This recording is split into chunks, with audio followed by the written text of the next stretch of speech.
Selamat pagi, kita berjumpa kembali lagi di channel Firdaus Motor Teman. Kebetulan pada hari ini kita terima tamu dengan Pak Mas siapa? Saya Mahmud dari Surabaya. Sama Mustafa dari Surabaya ya. Untuk kita review atau dia membutuhkan suatu mesin kapsilar yang kapasitas ya yang 4 lane ya. Untuk itu ikuti kita nge-review mesin ini ya. Kita mulai ya, kita langsung aja. Yang kita akan jual atau yang kita akan pasang umumnya itu saya menggunakan pneumatik ya, cirinya ada ini ya. Untuk asupan anginnya ya. Nah, mungkin ada pertanyaan, apa sih kelebihannya mekanik dengan yang angin ya?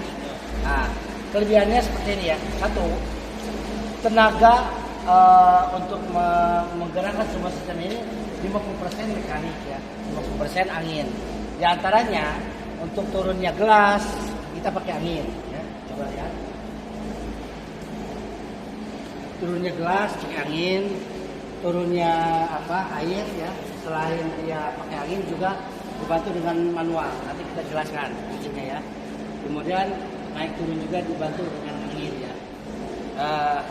Adapun yang lainnya kalau dibandingkan dengan yang mekanik, bodi ini agak lebih besar. Yang penting mesin itu harus kita punya namanya itu indikasi ya. Indikasinya apa? Ketika dia jalan, dia harus smooth, ya. Gak kasar. Sama seperti mobil ya. Kalau mobil itu langsam, kalau bahasanya itu biasa kalau mesin langsam ya. Langsamnya itu bagus, dia speednya akan juga bagus. Itu enggak? Kedua, lifetime. Ya, penggunaan ketika si mesin itu smooth atau halus, dia akan punya lifetime, itu jangka pakai agak lama. Kemudian untuk yang lainnya sama yang mungkin dengan mekanik ya, ada sistem expired date pakai pita ya. Kemudian yang membedakan itu bodi ya. Ya, mekanik coba aja kalau sampai lihat yang mekanik agak kecil. Itu enggak? Kecil. Ini gede ya. Kalau nggak salah tonasenya kurang lebih 6 kuintal lah ya. 6 kuintal ya. Kemudian kelebihan daripada pneumatik ini tadi udah ya, turun, gelas, speed, daya tahan. Kalau untuk ini sama ya, penaklukan air sama. Mungkin ya dari kualitas dari barangnya mungkin ya. Karena kita tidak mengecas A, B enggak ya. Cuma yang saya ceritakan perbedaan ya. Perbedaan mesin.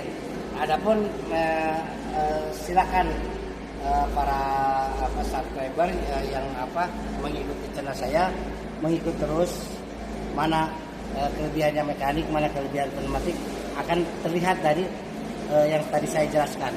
Oke, silakan Mas, barangkali ada yang mau ditanyakan sebelum kita tes ya. Tes ini kan satu buat mengetahui speednya, kedua untuk mengetahui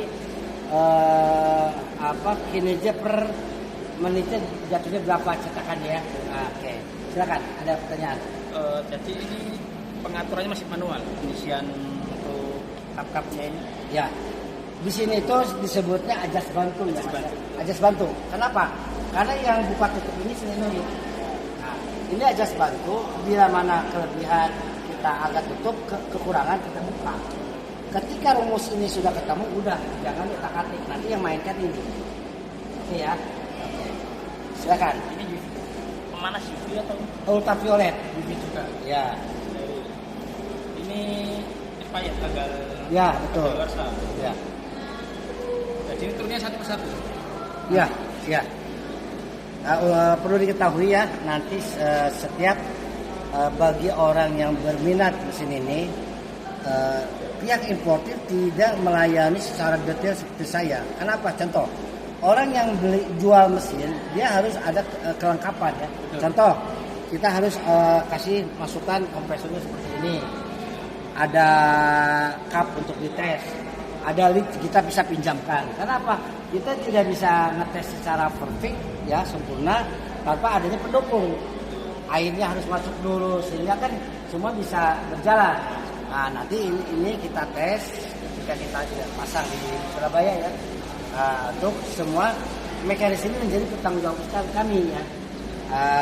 Bahan pendukungnya kita pinjamkan, kita training cara masukin lead, cara merawat mesin ini. Karena gini, sehebat apapun mesin tanpa adanya perawatan tidak ada yang kuat.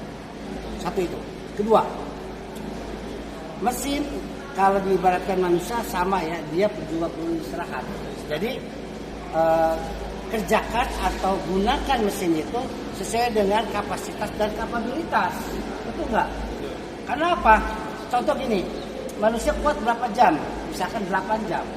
Kelebihan itu tembok 1-2. Nggak boleh 1-2 kerja. Dia akan kalau manusia ya, dia akan cepat drop, kecapean, sakit. Ini bukan sakit, tapi rusak. Ya kan? Ya. Jadi ada namanya disebutnya jeda lah ya. Maksimal berapa jam? Ya daily aja lah 7-8 jam. Nah kalau misalkan punya kapasitas yang banyak mengakali beli mesin yang kecil itu salah menurut saya. Kenapa? Karena mesin ini harus tahu karakter. Karakter itu ketika pakai yang pneumatik agak ngebantu, tapi kalau mekanik, saya nggak bisa ngomong ya kalau mekanik. Kenapa pneumatik akan ngebantu tenaganya dibantu dengan angin. Nah pilihannya kalau mau ada dua shift, saya contohkan di bak kedua len. Karena kalau bak dua len dia tenaga anginnya full pneumatik. Silakan yang silakan. Misal kalau kita pemakaian 20 jam, kan satu hari kan 24 jam, ya kan? Itu kan kita kasih jeda 4 jam. Misalnya kita pakai 4 jam itu sekitar 20 jam. Setiap 5 jam kita berhenti 5 jam berhenti 1 jam. Boleh, ya, kayak jeda gitu. Dengan catatan ya, yang namanya perawatan harus paham ya. Yang namanya pneumatik harus yang dirawat satu ya. Ini jangan lupa cek ya, kering nggak? Pakai blue band. Ya, cek. Oh, bukan pakai food grade atau blue band, tapi yang secukupnya aja, jangan banyak ya. Kedua, coba lihat sini ya. Ini nanti ditekan, nanti ada air. Ya. Kenapa? Kompresor yang tidak menggunakan yang komplit pasti ada namanya air. Air ini kalau kita nggak buang ketika istirahat, ini akan menabung penyakit, dyslipidemia. Itu enggak? Nah, ini harus paham. Duanya tenaga dorong untuk angin harus seimbang ya, dengan yang dibutuhkan oleh mesin. Itu kedua. Ketiga, yang harus diperhatikan ketika nanti istirahat, posisikan ini dimatikan di atas. Ada yang mungkin video saya pernah nonton, ya. Mungkin yang lainnya nggak seperti itu ya. Nah, kemudian pembersihan ini jangan menggunakan kayak amplas. Ini akan merusak ini. Pakai aja spons yang warna hijau agak inilah, ya. Yang penting ini ya, ketika derajatnya dia itu panasnya pas, biasanya 200, dia akan langsung lepas ya antara nempel sini. Yang penting ini ketika dia matikan jangan posisi di bawah, itu yang membuat nanti jadi masalah. Nanti kan nempel sini plastiknya, ya kan? Ada lagi yang harus dirawat. Oh, yang mungkin bukan dirawat ya. Ada yang power yang mendukung itu listrik harus stabil. Karena voltase ini minimal voltasenya itu sekitar amannya di 220 ya kan voltasenya. Ini satu pas. Kalau mesin ini aja sih dia perlu sekitar 6.000-an, 5.800-an untuk start awal ya. Tapi ketika heaternya sudah nyala, dia akan turun 4.000-an lah ya.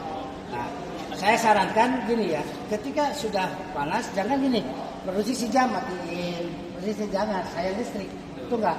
Jadi ketika hajar lanjut sampai waktu istirahat. Istirahatnya kita berhenti 1 jam kan gitu ya. Oke, ada pertanyaan silakan.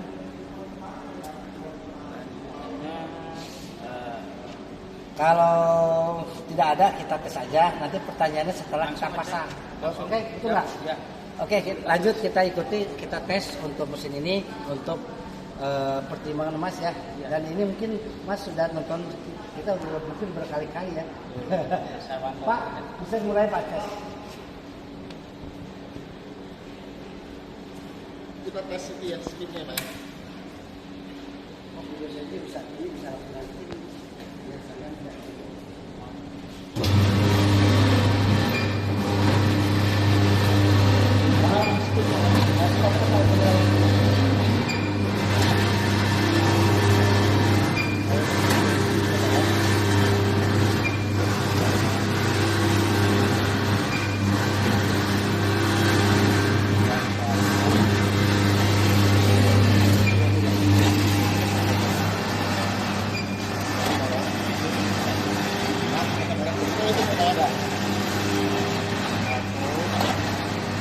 Sekarang kita lagi hitung untuk speed per menitnya berapa takatnya. Sekarang lagi dihitung dengan stopwatch.